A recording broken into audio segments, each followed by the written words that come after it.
Peter Townshend and Roger Daltrey, The Who, and welcome from guys. Good to be here. I realize you must have had quite a rush getting over. No, we arrived about 2:30, but we got took lost. some We got lost. wrong exits getting in, and then when we did get in, we kind of caught the rush hour, so we've been a little slowed up. Well, as a matter of fact, I can't really be terribly upset about you being late, because I'd much rather have you here live so people can talk to you on the rap lines too. Yeah. That's good. Than just tape record the whole thing. But anyway, welcome to the States. What is this, your second or third or fourth tour of the States now? Seventh. Wow. Somebody called me the other night and wanted to know which concert to go to tonight, because he was hassled about, there were a number of concerts and he wasn't sure how much money he could afford for how many different concerts, and my immediate advice I just spoke to someone, spoke to someone that's coming to all four, so... Well, the concerts that are going on this weekend are worth it. I told him, I suggested that he go to your concert, because we don't get to see you as often as we get to see a lot of the hometown acts and so forth. We play in New York practically every time we come in, and we try to appear in as good a venue we can in New York. I think the Filmore's probably the best for us, because we can... I don't know. The problem is with places like the Filmore is that they've got such a big reputation, is that you tend to get very nervous about them, and this affects your performance. I've heard this story from a lot of English acts. They get kind of overawed by the reputation of the club, and so their acts are impaired. You know, sometimes I feel like I'd like to come over and play Madison Square Gardens and fill it up. You've been down places like the Scene for jams and stuff like that, haven't you? Right. Well, some of our guys are into that. Mm-hmm. It's very nice to go and see Jimi Hendrix for nothing. Quick question. Everybody is excited right now, because it's today is the day that Tommy goes into the stores, I understand. Yeah. And until today, everybody's only been able to hear him on the air from the stations that had copies. Howard Smith, who writes for the Village Voice and who broadcasts on our station, had a letter that I believe you had written, Peter, explaining about some problems that you had with the topic of the rock opera. Yeah. And so forth. Would you explain it for us?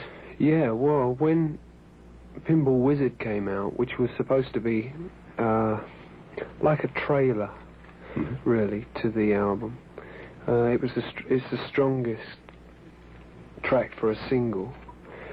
We kind of got a lot of people upset because of the fact that it was a kind of a song about a deaf, dumb and blind boy. And in England, I started to read a few of the... it was mainly in the teen magazines that people were kind of announcing it as the Who's opera with... As what? Sick. As sick. The Who's opera will soon be out dealing with...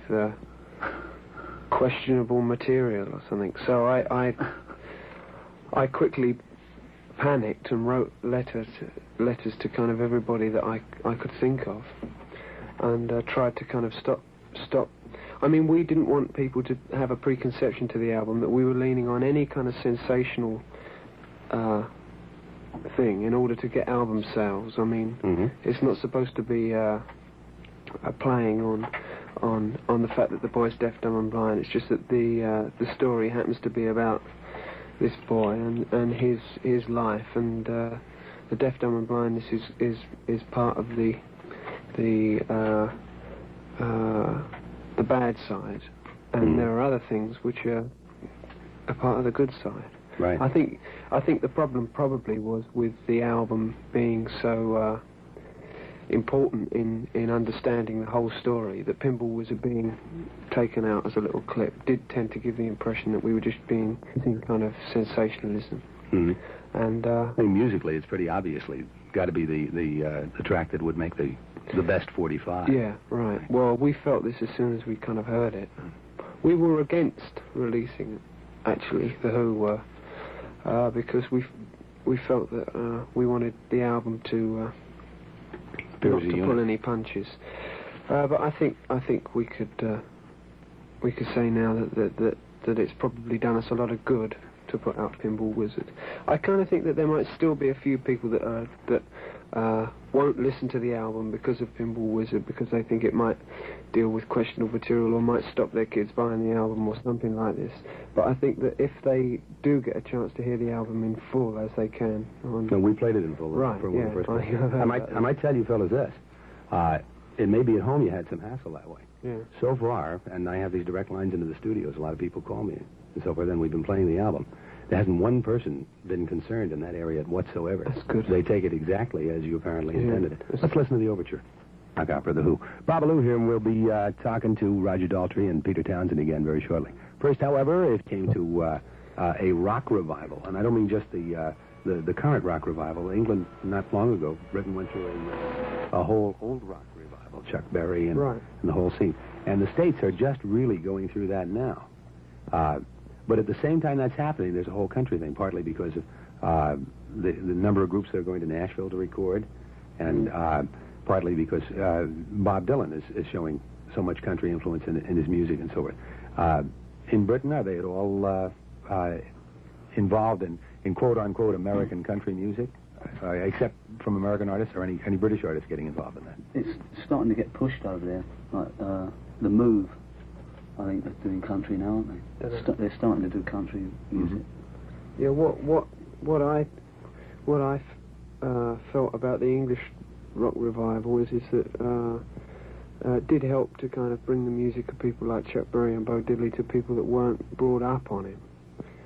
But there's nothing like being brought up on him, you know. I mean, it's a bit of a drag to have it thrown back at you. A lot of Chuck Berry stuff can be out of context. It's very nice to see him live and hear him add a few update verses to the end of each chorus, which is what he does. And step across the stage. And he keeps his songs up to date, you know? Like in the old song, when it was like a 59 Ford, he says 69 Ford or whatever it is, you know? And the other thing is, in this country, the rock revival seems to lean very heavily on a lot of the chart material of the 50s and the late 50s. And I don't think much of that is very good at all. That's probably not what really influenced the musicians who are running today. Not. I mean, the kind of rock that instituted the category rock is Chuck Berry, is Bo Diddley, Jerry Lee Lewis, rhythm and blues musicians like Muddy Waters, Howlin' Wolf, and even Coasters, right? And even country blues musicians. And the country thing is something which doesn't surprise me at all, because I've always loved country music, and particularly the more homegrown country music. I've never been too favourably disposed to kind of... Tin Pan Valley. No, but I really like... I've always liked bluegrass. Bluegrass to me has always had a kind of an eastern quality to it, with the banjo banging away with a drone note going, and it seems like... a lot of the feeling of it is a rhythmic one. Although it seems very coarse at first, there's a lot of soul in bluegrass music, and that is what is emerging in modern country and western. And like the Burrito Brothers are more of a modern country and western sound. But really all they're doing is they're injecting some fresh enthusiasm into it. Let me ask you for a current status report on something. Maybe from now on, when people say The Who, the first thing that they'll say is Tommy and the rock opera. Let's hope so. But up until now, anytime you said The Who, no matter how fine albums like the Who Sell Out and so forth were, immediately somebody said My Generation. And you guys probably represent an entire generation in Britain of the mod revolution. Right. And so forth. We've always tried to do that. Well... what would you say? What would you say it was fixed? What would you say is the state of the mod generation in Britain today? Have they changed? No, exactly the same. That's the bring down. They really are. Yeah. Well, then we're entitled to play the record now. Then all our mods have grown up, and then young mods are taken over, but they haven't sort of gone anywhere in their heads. But mods are still mods. Yeah. Right. And the generation is about the same. Talk directly to people. And they're the people that want to know things. What are they asking you on the rap line? I mean, it got to Pardon? one in the end. What kind of questions are those? They're asking kind of things about how long the album took to make, and no doubt about that. what we were trying to do with it, where we're playing, when we're coming back, how long we're here. Well, we've got Who am I talking a series of questions. Who am I talking to? How long did it take you to make Tommy? It took us about, from the original conception of the thing, which is something we've wanted to do really ever since we finished Who Sell Out, and ever since we did the mini opera on the Happy Jack album. It was kind of something which the very nature of those two events indicated to us that this is something we wanted to do, was to get an album and have a storyline and have the whole thing tight and musically continuous, and still retain the rock and roll nature of the thing. And we started to think about this probably about 2 years ago. It's a real interesting question here, because this question may arise out of the differences in the way English is spoken in the States and the way it's spoken in Britain. The same word can mean different things.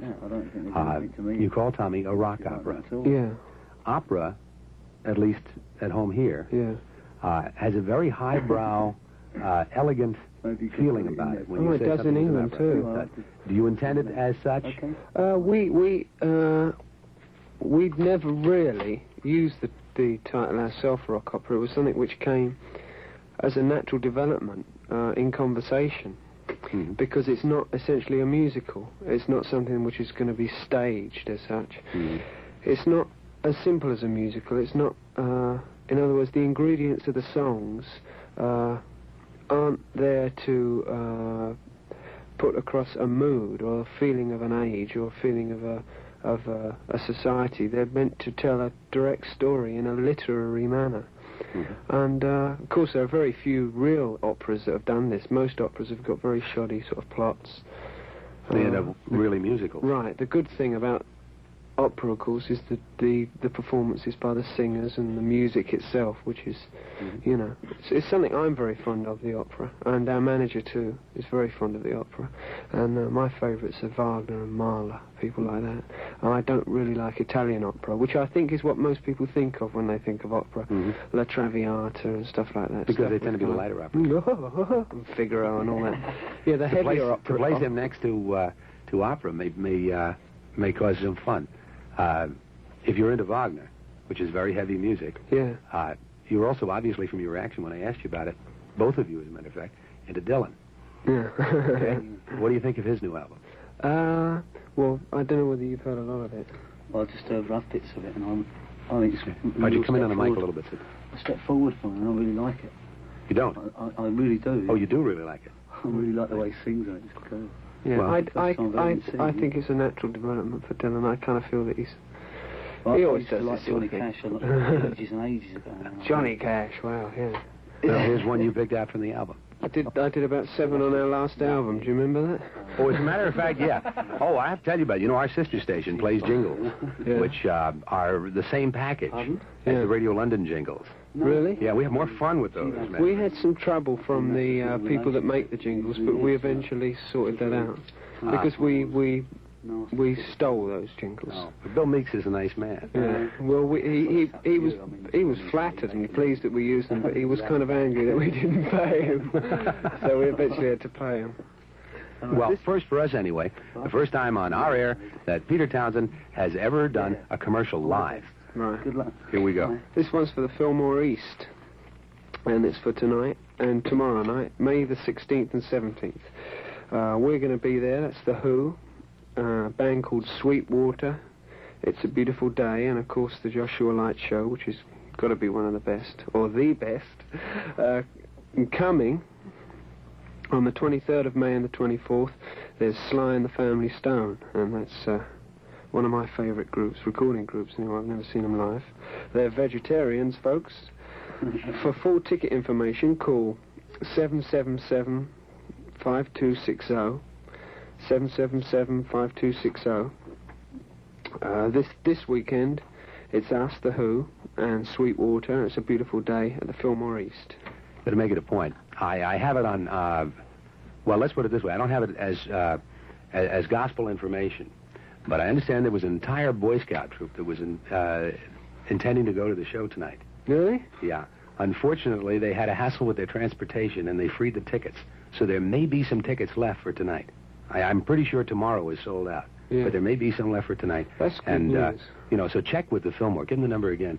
It's 777-5260. Yeah, check them and see if there are any tickets left, and if there are, you really ought to make the show. I am.